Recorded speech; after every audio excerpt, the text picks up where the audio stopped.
할까요? 하나님 나라와 성령. 자, 사도행전은 누가 졌냐면 누가가 졌습니다. 사도행전의 저자는 누가입니다. 누가가 누구냐면 누가복음을 지은 사람입니다. 누가는 누가가 아니고 누가는 사람 이름입니다. 바로 사도행전은 누가가 졌는데 1절에 보면 그렇게 시작합니다. 내가 먼저 쓴 글에는 이라고 시작을 해요. 내가 먼저 쓴 글에는. 그러니까 사도행전을 쓰기 전에 먼저 한 글을 썼다는 거예요. 그게 뭐냐면 누가복음이에요. 마태복음, 마가복음, 요한복음 있잖아요. 거기에 누가복음. 이을 쓴 누가가 사도행전을 이어서 쓰고 있다. 이렇게 말씀을 하고 있습니다. 그러면 누가가 누가복음을 썼다면 거기는 무슨 얘기를 썼는데? 라고 질문할 수 있잖아요. 마태가 마태복음을 쓰면 이런 이걸 썼어. 요한이 요한복음을 쓸 때 이런 이런 썼지. 라면 누가가 누가복음을 이 사도행전에 먼저 썼다면 무슨 얘기를 썼을까? 그런 얘기를 썼어요. 예수님께서 이 땅에 어떻게 오셨는지, 이 땅에 오셔서 어떤 일을 하셨는지, 그리고 그 결과들은 무엇인지, 그리고 그분은 어떻게 죽으셨는지, 또 어떻게 하늘나라 올라가셨는지, 그런 얘기를 누가복음에 자세하게 기록해 놓고 있습니다. 이어서 누가는 이제 사도행전을 이어서 쓰게 되는데, 사도행전은 어떤 내용이냐면 바로 예수님께서 승천하시고 이후에 성령이 오셔서 교회를 세우시고, 이제 성령의 능력 안에서 사도들과 제자들이 교회를 확장시키고 예루살렘에서 유대와 사마리아와 저 로마까지 그 넓은 다른 지역까지 예수의 생명의 복음을 전하는 얘기가 기록되어 있는 게 바로 사도의 행전이다. 이렇게 보시면 되겠습니다. 따라서 여러분께서 사도행전을 읽다 보면 이제 교회가 어떻게 태동돼서 어떻게 시작돼서 어떻게 성장했는지를 아주 생생하게 보게 될 거예요. 그런 동시에 나 역시 그저 사도행전을 객관적으로 읽는 소설 읽듯이 어떤 픽션을 읽듯이 읽는 어떤 독자가 아니라 내가 바로 이 사도행전에 얘기하고 있는 이 이야기에 바로 나도 속해 있고 나도 주인공이구나 라는 사실을 이제 깨닫게 될 거예요. 그래서 내가 지금 이 땅을 살아가는 이 시점에서 하나님 앞에서 어떤 존재며 어떤 일을 하며 어떤 사명을 감당하며 살다 죽는 것이 가치 있는 것인지를 사도행전을 통해서 우리는 발견하게 된다, 이 말씀입니다. 그렇습니다. 여러분께서도 사도행전을 읽으시면서 저는 바라기는 여러분 마음이 뜨거워질 겁니다. 여러분 마음이 정말 여러분이 예수 안에서 새로운 생명을 가진 것이 얼마나 복된지를 경험하게 될 겁니다. 가슴이 벌렁벌렁대는 어떤 선교 열정을 경험하게 될 겁니다. 그것이 왜 그러냐면 말씀은 살아있고 살아있는 말씀이 우리의 굳어있고 우리의 강박하고 우리의 매이는 것 풀어낼 거예요.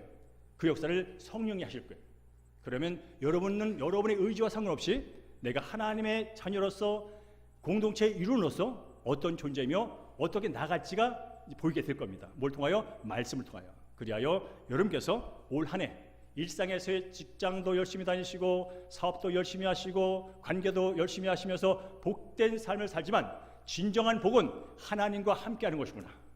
진정한 행복은 주님과 함께 동행하면서 그분의 일을 하는 거구나 라는 것을 깨닫게 될 거예요.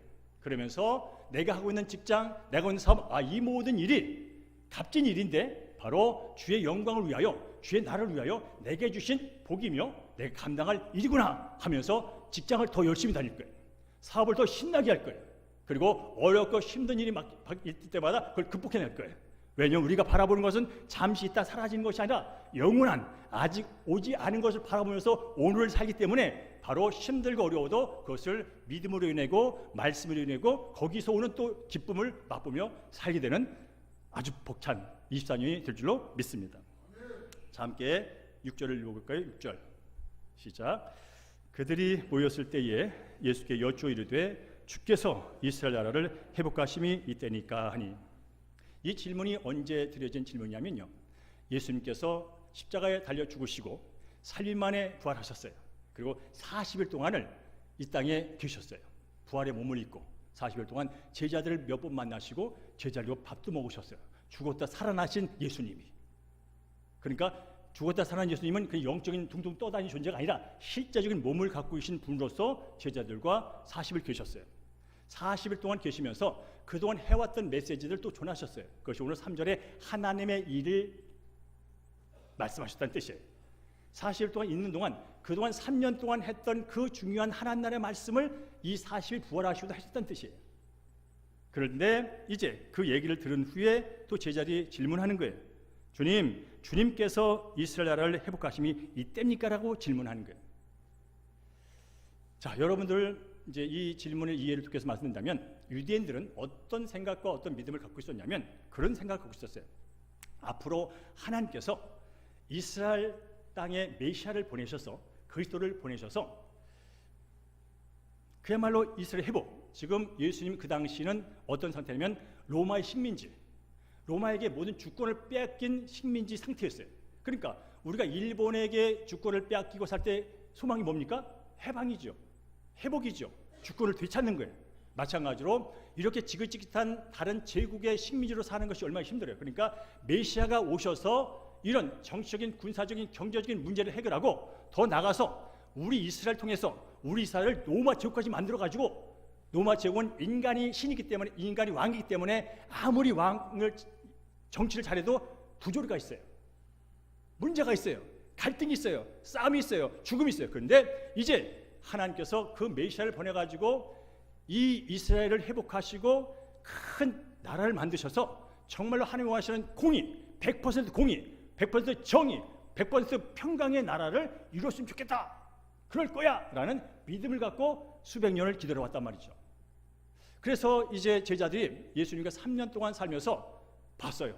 와, 이분이면 되겠다. 와, 이분이면 되겠어. 귀신을 내쫓고 병자를 고치고 굶주린 사람을 오병이어, 물고기 2마리 떡 5덩으로 먹이를 보니까 와, 경제 문제 걱정 없네. 이분이 왕 되면 먹고 사는 문제 걱정 없네. 이분 왕 되면 정치적으로 군사적 문제 없네. 말 한마디에 그냥 다들 나가 떨어지네. 이분이 왕 되면 좋겠네 라고 하면서 사람들이 환호했어요. 12명은 그 비전을 가지면서 내가 이분이 왕이 되는 날 나는 국무총리 될 것이고 나는 무슨 장관 될 것이고 그런 꿈을 갖고 따라다녔어요. 그런데 웬걸 이분이 십자가에 달려 죽는 그런 모습을 보입니다. 아니, 십자가에 달려 죽다니 무슨 얘기야? 위대한 제국을 만들어서 그야말로 꿈꾸던 공의와 정의가 있는 살아있는 나라를 만드셔야지 십자가에 달려 죽다니 하면서 사람들이, 제자들이 실망하고 떠났어요. 근데 3일 후에 특별한 일이 벌어졌어요. 바로 예수님이 부활하신 거예요. 다시 살아나신 거예요. 그리고 나서 말씀합니다. 하나님 나라는 어떤 것인지를 오늘 사도행전은 다 기록되어 있지 않지만 말씀을 합니다. 내가 이 땅에 온 나는 참 왕 맞아. 나는 참 세상의 주인 맞아. 그러나 너희들이 생각하는 방식으로 세상 나라를 만들진 않아. 내가 꿈꾸고 내가 계획하고 내가 완성할 나라는 이런 나라가 하나님 나라라고 말씀을 했음에도 불구하고 또다시 예수님이 승차를 또 질문하는 거예요. 하나님, 우리 유대인들이 기대했던 그 나라는 언제입니까? 지금입니까? 이렇게 질문하는 거예요. 그랬더니 예수님이 이렇게 대답을 하셨어요. 7절과 8절 있습니다. 시작. 이르시되 때와 기한은 아버지께서 자기의 권한에 두셨으니 너희의 알 바 아니요 오직 성령이 너희에게 임하시면 너희가 권능을 받고 예루살렘과 온 유대와 사마리아와 땅끝까지로 내 증인이 되리라 라고 말씀하세요. 질문에 대해서 즉답을 피하세요. 그 나라가 임할 거야. 너희들이 원하는 완벽한 정의, 완벽한 공의, 완벽한 평안, 서로 적자 생존, 약육강신이 판치지 않는 그야말로 누구나 평등하게 누구나 만족스러운 그런 세상이 올 거야. 그런데 그때와 그 기한은 아무도 몰라. 그것은 성부 하나님의 권한이야. 단지 내가 너희들에게 해주고 싶어하는 이거야. 오직 성령이 너희에게 임하면 너희가 권능을 받고 예루살렘과 온 유대와 사마리아와 땅끝까지로 내 증인이 되는 거야 라고 말씀을 하셨어요. 그리고 나서는 예수님이 하늘 올라가셨어요. 우리는 승천이라고 그래요. 그리고 그 예수님을 따랐던 많은 제자들이 그 올라가는 모습을 봤어요. 봤는데 어느 순간 구름에 가셔서 이제 예수님의 부활하신 몸이 보이지 않아. 그래도 멍하니 쳐다보고 있는 거예요. 그럴 때 두 천사가 나타나서 너희들이 지금 왜 그렇게 쳐다보고 있니? 올라가심을 본 대로 그분이 다시 오실 거야 하면서 이제 오늘 11절까지 얘기는 거기까지입니다. 자, 여기에 많은 신학적인 내용들이 있지만 이 시간 다 풀 수는 없고요. 니들이 가시는 걸 보는 것처럼 다시 오실 거야. 재림에 대한 얘기예요. 우리 여기서 재림 신앙을 보게 되는 거예요. 그분은 다시 오셔서 너희들이 지금 질문했던 거, 언제 그 나라가 회복됩니까? 언제 완벽한 공의와 정의가 있는 나라가 됩니까? 라고 말했던 그날 예수님이 다시 오실 때 그게 온전히 보여지게 될 거라는 그런 내용이 들어있는 거예요. 자, 이제 오늘부터 사도행전 시작하는데요. 오늘은 서론이기 때문에 여러분에게 사도행전을 읽어가면서 꼭 필요한 두 단어를 오늘 설명해 드릴 거예요. 사도행전 읽어갈 때 이걸 또 알고 이걸 붙들고 가셔야 돼요. 첫째는 뭐냐면, 첫째 키워드가 뭐냐면 하나님 나라예요. 하나님의 나라. 하나님의 나라. 자, 오늘도 제가 지금까지 말하면서 제자들이 물어본 것도 하나님의 나라가 언제 임하는 거예요. 그리고 3절에 예수님께서 41년 동안 3년 동안도 하나님 나라가 어떤 나라인지 마태복음을 통해서도 많이 말해줄 뿐 아니라 41년 그 귀한 시간에도 한 나라를 말했다면 이제 그 하나님 나라가 어떤 나라냐라는 사실을 여러분이 정확하게 알고 사도행전을 읽으셔야 돼요. 그리고 그것을 알 때 현재 내 모습과 내 상황과 앞으로 영원한 내 정체성이 거기서 정리가 돼요. 자, 하나님의 나라가 뭐냐면요. 대개 나라하면 여러분께 중학교, 고등학교, 초등학교 때 배웠어요. 나라를 구성하는 3대 요소가 있어요. 그게 뭐냐면 첫째로 백성이 있어요. 백성. 나라를 구성하려면 국가를 구성하는 백성이 있어요. 대한민국에는 대한민국 백성, 우리가 대한민국 백성이에요. 그 다음에 영토가 있어요. 땅이 있어야 돼요. 백성이 사는 영토가 있어야 나라가 구성돼요. 근데 이것만 있다고 되는 게 아니라 거기에 주권이 있어요. 주권. 통치가 있어야 돼요. 다스림이 있어야 돼요. 그래서 민주국가는 그렇게 말합니다. 우리 대한민국의 주권은 국민으로부터 나온다. 이렇게 말해요. 국민으로부터 나온다. 얼마나 멋진 말인지 몰라요. 국민으로부터 나온다. 그래서 정치인들이 대통령 될 때마다 국회의원 될 때마다 이걸 늘 강조합니다. 저는 국민으로부터 주권이 나오니까 저는 국민의 시종이 되었고 종이 되었고 내가 대통령 돼도 겸손하게 여러분을 섬길 겁니다 하는 게 다 그런 얘기예요. 그러나 막상 대통령 되면 그때부터는 내가 주권이야. 이제 내가 통치자야. 내가 힘을 갖고 해. 이게 이제 반복되면서 사는 거예요. 근데 여러분 이 주권이 국민으로부터 나온다. 멋진 말이에요. 당연한 말이에요. 마땅한 말이에요. 근데 이게 문제가 있는 게 뭐냐면 국민 우리나라만 보더라도 국민 숫자가 얼마냐면 5천만 명이 넘어요. 근데 5천만 명이 생각이 똑같고 기준이 똑같고 표준이 똑같고 진리를 똑같이 추구한다면 문제가 없어요. 그런데 이게 문제가 뭐냐면 5천 명 다 다르다는 거예요. 5천 명의 수준, 5천 명의 기준, 5천 명의 표준, 5천 명의 생각이 다 달라. 어떤 사람은 진보, 어떤 보수, 어떤 사람은 돈, 어떤 명예 다 달라. 그러니까 거기서 다 다른 주권이 나오니까 하나가 안 되는 거예요. 그거를 또 하나 되게 만들어봤다고 정당을 만들고 야당 여당 해보지만 여전히 싸움은 계속되는 거예요. 왜? 완벽한 주권이 아니기 때문에. 그러나 하나님 나라는 하나님 천지 만물을 창조하신 절대 주권자이신 하나님 한 분이 다스리세요. 근데 이게 문제가 아닌 이유가 뭐냐면 그 하나님은 인간은 죄성을 갖기 때문에 아무리 공부를 잘하고 아무리 많은 경험을 쌓아도 인간의 내면 속에 있는 죄성을 벗어나지 못해요. 인간의 탐욕을 벗어나지 못해요. 인간의 이기심을 벗어나지 못해요. 인간의 나약함을 벗어나지 못해요. 그래서 아무리 누가 대통령이 돼도 한계를 늘 드러내는 거예요. 그러나 이 하나님 나라의 왕은 완벽한 거룩, 완벽한 의, 완벽한 공의, 완벽한 정의, 완벽한 평강, 완벽하세요. 그리고 완벽한 사랑이세요. 그분에게는 시기가 없어요. 그분에게는 질투가 없어요. 그분에게는 열등감이 없어요. 그분은 완벽한 진리이세요.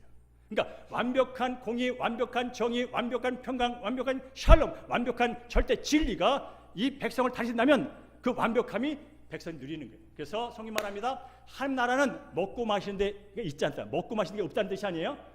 그보다 중요한데 한 나라 정의는 의와 기쁨과 실학과 평강이라는 거예요. 함이 통치한 나라는 의가 뭐냐면 불의가 없다는 거예요. 죄가 없다는 거예요. 여러분 이 세상에는요 아무리 대통령이 잘 다스려도 늘 신문지상에 늘 불의 얘기잖아요. 죄 짓는 얘기잖아요. 죽인 얘기잖아요. 살인 얘기잖아요. 다 죄 얘기잖아요. 그래서 저놈이 더 죄를 졌어. 저놈은 깜만 까야 돼. 저는 10년 살아야 돼. 그 얘기 그렇게 하잖아요.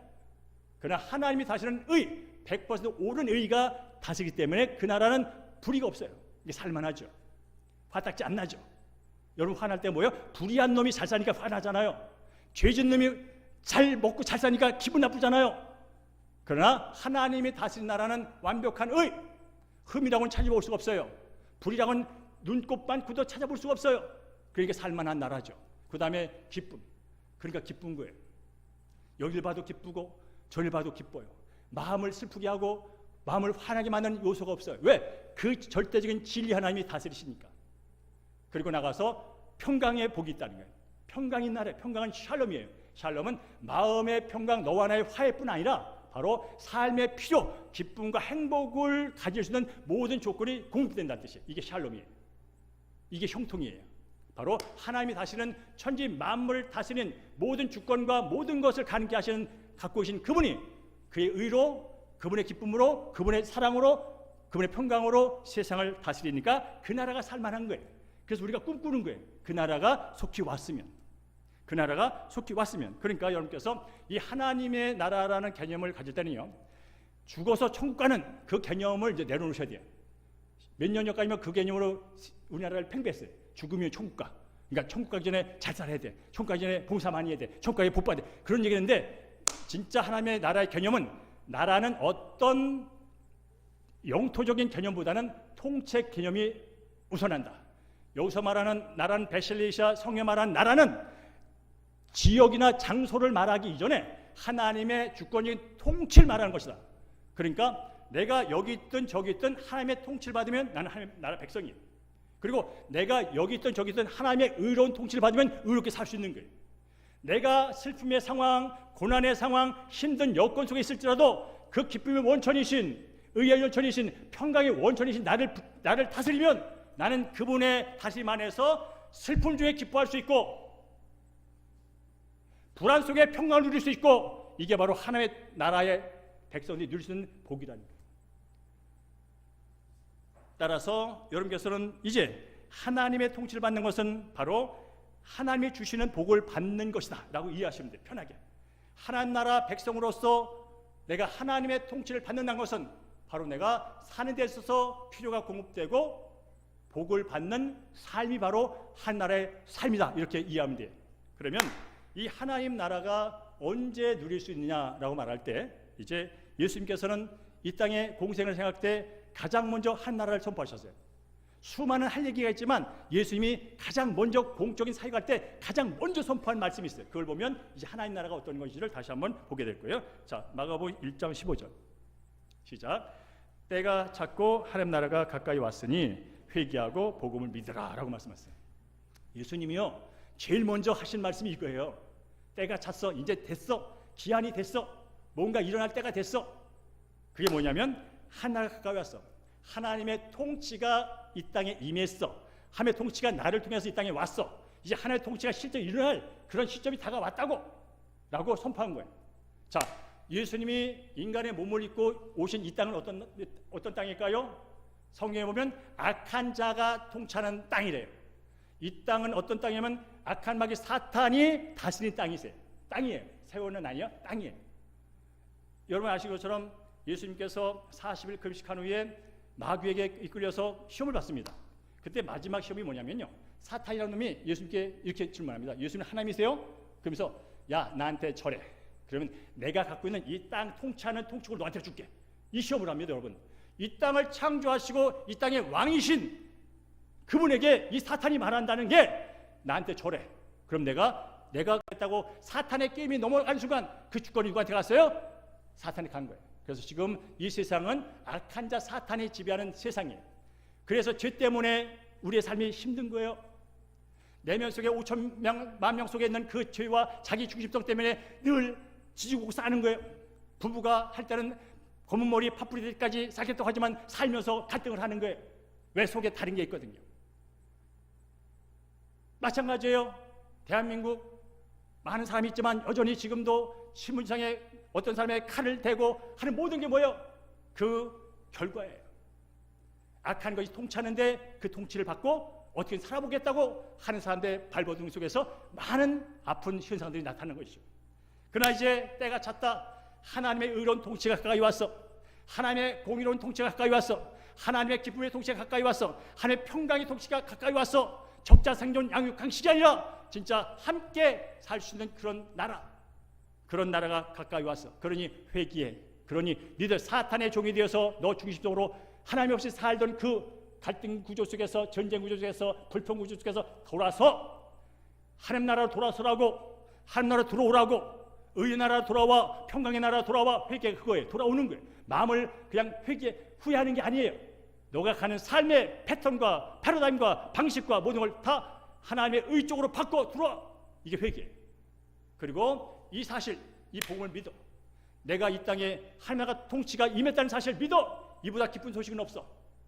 죽어가는 자에게 생명이 있다. 너 살 수 있어. 라는 것보다 기쁜 소리는 없어. 이게 복음이야.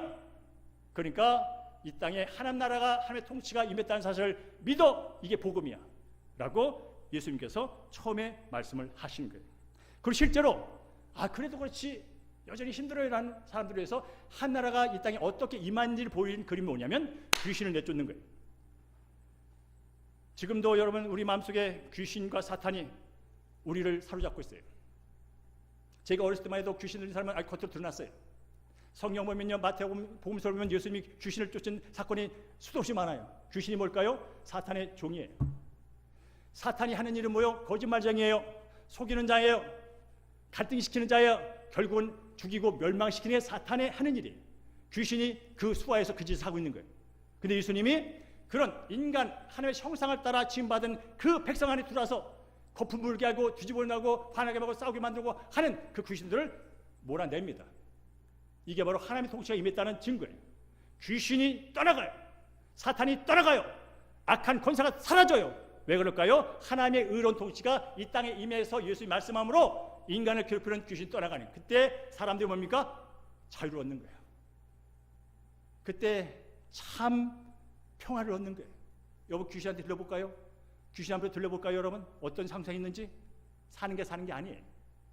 귀신의 목적은 죽이는 거예요. 귀신의 목적은 멸망이에요. 그런데 예수님이 오셔서 그 귀신들을 쫓아요. 하나님의 통치에 임했다는 거예요. 뿐만 아니라 뭡니까? 일반적으로 느낄 수 있는 게 뭘까요? 이 사탄에서 우리가 경험하는 게 병이에요. 병. 각색병. 이게 뭐예요? 하나님을 떠난 죄의 증상과 결과들이에요. 악한 것이 사람들을 병들게 만들어요. 마음의 병, 영혼의 병, 육신의 병. 그 병 때문에 힘들잖아요. 인생이. 날만 하면 또 다른 병이 생겨. 날만 하면 또 병이 생겨. 그런데 예수님이 병마를 고치잖아요. 11년이 됐던 38년이 됐던, 아니 심지어 어떤 일을 하시면요, 죽은 나사로를 살리세요. 이게 바로 하나님의 통치가 임했다는 아주 선명한 그림인 것이에요. 사탄은 죽이는 거예요. 영혼이 죽음 가운데로 가려고 하는 것이 악한 자가 통치하는 세상에서 마지막 나타나는 현상들이에요. 그런데 예수님이 오셔서 뭡니까? 죽은 나사로를 살립니다. 하나님의 나라는 죽음의 나라가 아니야, 생명의 나라야. 하나님의 나라는 일시적으로 잘 됐다가 사라지는 그런 나라가 아니라 영원히 살아있는 나라가 하나님의 나라야. 이건 하나님만 할 수 있는 일이고, 그러면서 예수님께서 수만 가지 기적을 베푸세요. 그 기적이 뭐냐면 하나님 나라가 이 땅에 임했다는 증거들이라는 거예요. 근데 더 중요한 증거가 있어요. 그게 뭐냐면 부활이에요. 부활. 여러분 예수님께서 십자가 달려 죽으시고 3일 동안 어디 가 계셨냐면 무덤 속에 있었어요. 무덤은 어둠의 곳이에요. 무덤은 죽음의 곳이에요. 무덤은 희망이 묻는 곳이에요. 무덤은 사탄 마귀가 좋아하는 곳이에요.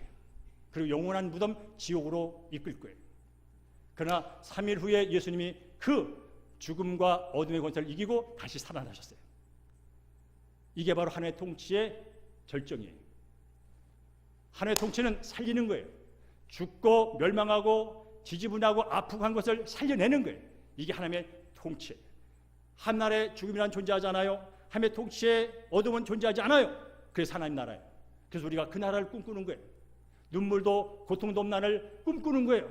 지금 여러분 이 땅에서 80을 살고 90을 살고 100을 살고 이제 돈도 있고 기술이 좋아서 연명해서 120을 산다 쳐요. 산다 치자고요. 그러나 그 이후에 내 삶이 어떨까를 한번 생각해 보셔야 돼요. 이 땅의 삶은요 영원하지 않아요. 이 땅의 삶은 잠시 왔다 가는 하나의 현상과 순간에 불과해요. 그 순간에 지금 지지고 볶고 있는 거예요.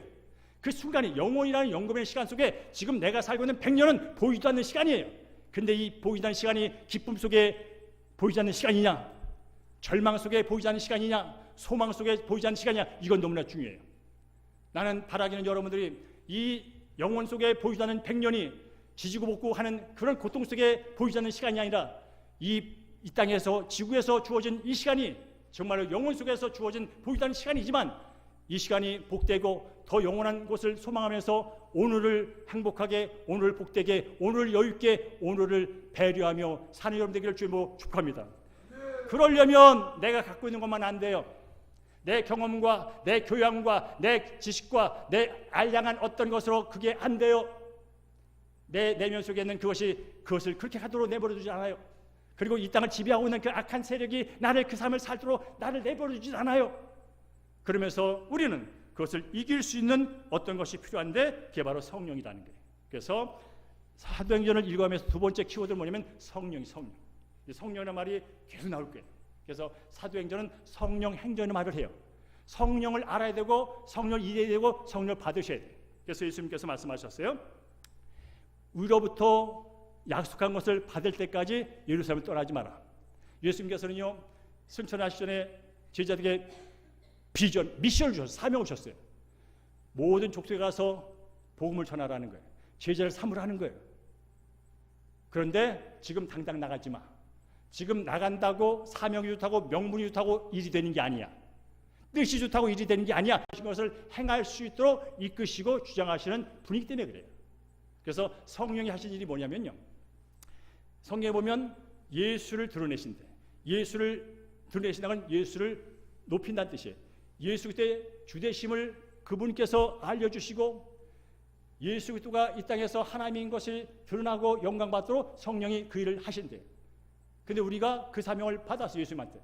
근데 우리 스스로 못해. 그러니까 성령과 함께, 성령이 그 일을 하실 건데 너는 성령과 함께 그 일을 하는 거야 라는 개념으로 성령을 받으라고 그런 거예요. 예수님께서는 이 성령을 받으라 할 때 그 예수 승천하기 전에 갑자기 생각나서 말한 게 아니라 예수님이 죽기 전에도 성령이 오실 것을 계속 약속하셨어요. 계속 예언하셨어요. 그 중에 하나만 보겠습니다. 요한복음 16장 7절. 자, 시작.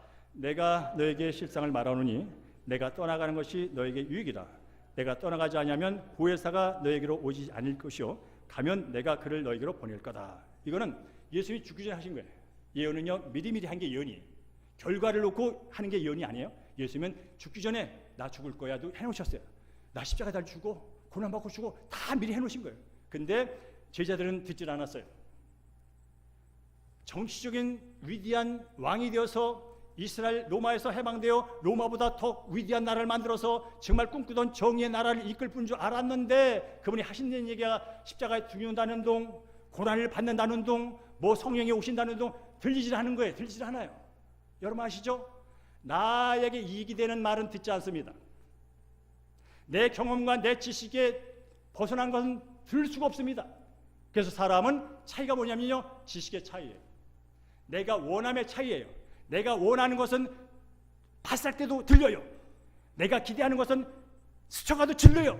그러나 내가 원하지 않는 것은 나와 상관없는 스피커로 크게 얘기해도 안 들려요. 바로 이 제자들은 그들은 원하는 게 있었어요. 세상의 나라였어요. 세상의 제국이었어요. 그 제국의 왕 옆에 국무총리가 그때 꿈이었다고요. 그런데 예수님이 나 죽을 거야, 이게 들리겠냐고. 아니, 들려도 안 들었어요. 여러분 잘 들으세요. 우리는 살면서요, 내가 듣고 싶고만 듣다가 죽으면 내 수준에 이딱 가는 거예요. 그러나 초월의 세계, 영의 세계에서 온 얘기를 들으실 줄 아셔야 돼요. 보이지 않는 세계에서 온 메시지를 들을 줄 알아야 돼요. 그래야 내 영과 내 성품과 내 삶의 영역이 커지는 거예요. 그렇지 않는 한 항상 내가 세계의 기준이고 내가 세상의 표준이고 내가 절대적인 내가 기준이라면 여러분 그 안에 머물다 가는 거예요. 정말 보이지 않는 그 세계의 그 무한한 세계, 생각만 해도 즐겁고 기대만 해도 소망스러운 어떤 것을 맛보지 못하고 그저 누가 들려준 말 한마디, 유튜버가 한 얘기 하나, 그런데 왔다 갔다 하다가 가는 거예요. 그게 인생이에요. 사실 대부분의 사람이 그렇게 살다 죽어요. 그러나 예수님은 지금도 말씀하시는 거예요. 이제 내가 다시 올 거다. 분명히 와. 내가 올 때 너희들이 원하는 공의와 정의와 평강의 나라가 임하게 될 거야. 그러면 그때까지 니들이 뭐 해야 되는지 알아? 그게 바로 오늘 8절이에요. 8절 함께 읽겠습니다. 시작. 오직 성령이 너에게 마시면 너희가 권능을 받고 예루살렘과 온 유대와 사마리아와 땅까지로 내 증인이 되리라 라고 말씀하십니다. 그 날은 온다니까 반드시 와. 눈물도 고통도 불의가 없고 죄가 없고 경쟁이 없고 약육강식이 없는 그런 날가 온다고. 야도 없고 여도 없고 진보도 없고 보수 없고 정말 분노 가운데 칼부리 나는 그런 없는 나라가 진짜 와. 근데 그날 올 때까지 너희들이 할 일이 있어. 그 나라가 있다는 사실을 먼저 믿고 누군가 알려줘. 세상에는 눈에 보이는 것과 들리는 것이 전부가 아니라는 사실을 알려줘. 그것을 이루실 예수가 이미 왔다 가셨고 모든 걸 해놓으셨다는 사실을 알려줘. 이미 왕은 왔고 이미 한 나라는 도래했고 그 하나님의 통치를 받으면 이 지옥 같은 이런 세상에서도 기쁘게 살 수 있는 그런 놀라운 하나님의 나라가 이미 사탄이 다스리는 이 땅에도 도래했다는 사실을 알려줘. 그리하여 한날 눈만 뜨면 오늘은 뭘 먹고 살까? 오늘은 그놈을 어떻게 만날까? 어떻게 그 문제 해결할까? 그렇게 사는 인생에서 바로 하나님의 모든 걸 아시는 지각이 뛰어나신 그분이 나의 생각을 다스리고 내 마음을 다스리고 내 직업을 다스리고 내 사업을 다스리고 내 관계를 다스리면 그 안에서 희망이 있고 거기서 기쁨이 있고 거기에 소망이 있다는 사실을 알려줘. 이게 증인이에요. 사도행전이 바로 그 하나님 나라가 이 땅에 임하셔서 어떻게 확장됐는지, 그 하나님 나라가 이제 주님이 오실 때 임할 텐데 그 임하는 기간까지 너가 예수 믿고 구원받은 자서 어떻게 살아야 되는지 그것을 보여주는 거라는 거예요. 여러분, 제가 이 말씀에서 되게 흥분을 해요. 저는요, 늘 얘기하지만 이 사도행전을 읽으면서 가슴이 벌렁벌렁 돼가지고 늘 이 사도행전을 설교할 때마다 제가 흥분을 해요. 왜냐면 너무나 좋아서 그래요. 로마서 읽을 때는요, 야, 이런 진리가, 로마서 읽을 때는 지난해 우리 로마서 했어요. 여러분, 로마서 읽으세요. 진리를 아셔야 돼요. 진리를 알면요, 진리가 내 안에서 역동하고 진리가 나를 통해 흘러가는 거 보면 흥분하지 않을 수가 없어요. 그래서 로마서 읽으세요. 진리를 아세요. 진리를 만나세요. 그러면 흥분돼요. 그리고 그 진리가 나한테만 머물렀으면 안 되겠구나 하는 마음이 열정이 생겨요. 그게 그럴 때 증인의 삶이 이루어지는 거예요. 바라기는 우리 사람 대형교회 모든 성도들이요, 이제 올해 한국교회가 한 마음으로 같은 사도행전 본문을 갖고 주일마다 선포될 거예요. 여러분께서 읽어보시고 들어보시고 여러분의 인생도 눈에 보이고 귀에 들리는 것이 전부가 아니라 그 이상의 초월의 세계 속에서 들리는 음성도 들으시고, 그 다음에 내가 살아서는 과연 어떤 인생이 갇히는 것이냐, 내가 돈을 목적을 보는 목적이 무엇이며, 내가 학문을 닦는 목적이 무엇이며, 내가 승진하는 목적이 무엇이며, 그것이 잠시 있다 사라지는 것을 위한 것이 아닌 영혼과 관련된 것이라면 영혼과 관련된 것을 붙잡으시고 영혼 속에 오늘을 사시고 영혼 속에 여러분의 직장과 사업과 학업과 모든 관계를 이어가시는 여러분 되기를 주의 이름으로 축복합니다.